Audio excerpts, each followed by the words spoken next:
Thank you. Good evening. This is a recording of my lecture entitled Understanding Agricultural Commodity. By the way, I have recorded this because may mga naging problems tayo pagdating doon sa students who were not able to be on board do sa ating lecture last week because of an inclement weather. Kaya may mga nag-comment na garalgal yung boses ko. So, somebody suggested na ulitin ko. Sabi ko, I'll try to record it na lang para siguro yung future nating mga lecture ko na ma-record ko rin so that you can view it kahit hindi during sa time ng meeting natin. Alright, so the second module is about understanding agricultural commodity.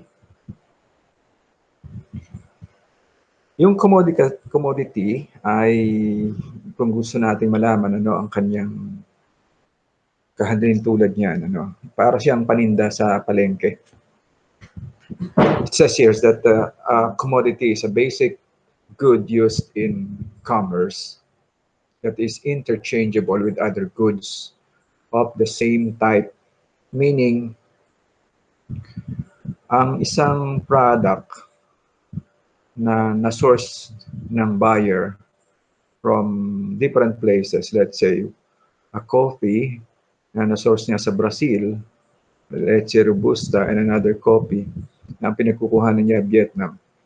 Pwede yung magkapalit, pwede siyang walang masyadong difference kasi ang itong mga commodity na pinag-uusapan natin are traded globally, meaning kung meron mang counting variation sa kanila ay konting-konti lang. That's why commodities are most often used as inputs in the production of other goods or services. So ginagamit siya na raw materials kalimitan in manufacturing a new form of goods. No? Let's say yung coffee beans. Ano, we're talking about coffee beans na i-manufacture yan on a second type of manufacturing. Kasi meron yung primary, no? Merong secondary. Yung secondary, yung coffee beans can be made into Starbucks na coffee, no? Pwedeng Nestle coffee na siya ay instant coffee. So, yung pinapag-usapan nating mga commodities dito is the basic commodity o yung beans lang muna siya, no? So, for everybody's information, what we are talking here are commodities who are undergoing primary processing lang. Wala yung secondary. Kaya ito ay raw. Kumbaga wala pa siyang nagagawang masyadong value adding o yung pagbabago ng forma. Like let's say in rice, kapag ang sugar, kapag siya na-repack na, ganun pa rin siya, sugar pa rin, kahit saan mo siyang bilhin, kahit anong klase ng packaging meron yan, the same pa rin siya, sugar pa rin. So, commodities are most often used as inputs in the production of other goods or services, and the quality of a given commodity may differ slightly, but it is essentially uniform across producers. When they are traded on an exchange, commodities must also meet specified minimum standards, also known as the basis grade. By the way, this is for your information. May makikita kayong mga, kung magsasearch kayo sa internet, mayroong tinatawag na commodity trading. Although hindi yan part ng ating curriculum or course outline, but para lang maintindihan nyo, tanungin nyo later, ano ba yung commodity trading? Yung commodity na mga pag-uusapan natin ngayon, since they are global, at araw-araw siyang ginagamit ng almost everybody around the world. Nagkakaroon ng business dyan. Ibig sabihin, you buy one product, let's say for $100 and you sell it for 120. So may profit na yung una yung buyer and who becomes ultimately a seller ng $20. Profit, yun yung gross profit niya. Of course, ilelas yung gastos niya. Could come up with $10 lang kanyang profit. So, commodities undergo certain types of trading almost every day. Sa buong mundo yan, nagtitrading. And you can also come up with yung tinatawag na commodity futures. Yun naman commodity futures, ang style naman yan, you buy something, let's say coffee, for $100 per, let's say per or maybe $1,000 per ton, bibilhin mo ngayon, kaya lang yung certificate lang. When the prices or somebody wants to buy it at 110, then pwede mo na siya ibenta kasi may $10 ka na per unit. Kaya ang tawag doon futures. Kasi ngayon, bibili mo siya at current price with the hope na 3 months from now, 4 months from now, mag-i-increase ang price and then you sell it for a profit. Ang tawag niroon ay futures. Kasi future, sa darating na panahon, sinisecure mo ng presyo ngayon. Ang pagkakaiba nga lang, yung mismong binili mong product na nakalagay doon sa certificate na marireceive mo, eh wala namang i-deliver sa bahay nyo. Kasi ang hawak mo lang ay certificate. And if somebody wants to buy, certificate din ang i-issue sa kanila. So, yun ang tinatawag natin para din sa stock exchange yan. Puro representation ng numbers lang. Okay? So, hindi na natin gaanong pag-uusapan yun. But, again, ang commodity, at sinasabi nga rito, eh meron siyang kinakailangang makapalo siya sa mga minimum standards kasi sa trading ngayon sa buong mundo, common practice yung kinakailangang maka-achieve ng a certain grade kasi ang buyers ngayon ay masyado na silang particular sa satisfaction nilang makukuha sa product. Kaya nga kung mapapansin nyo, dito sa Pilipinas ay wala tayong magawa kundi mag-follow ng mga certain standards like, let's say, yung good agricultural practices kung saan kinakailangan ang product mo ay mag-undergo ng certification to assure yung safety ng product. Nakalagay doon kailan manufacture, ano-ano ginamit mo, yun bang mga chemicals na ginamit mo is within the acceptable limit. Kung sakali bang magka-problema, sino ang hahanapin na producer na ididemanda, nakalagay yun doon sa data na isasubmit. That's why, nowadays, yung grading na yon ay required at siya ay nagbabago almost every other year. At nagiging stringent, mas mahigpit. Kasi nga, ang buyers ngayon ay masyado ng mapili. Pangalawa, maraming option na pwede nilang mabili which is of better quality.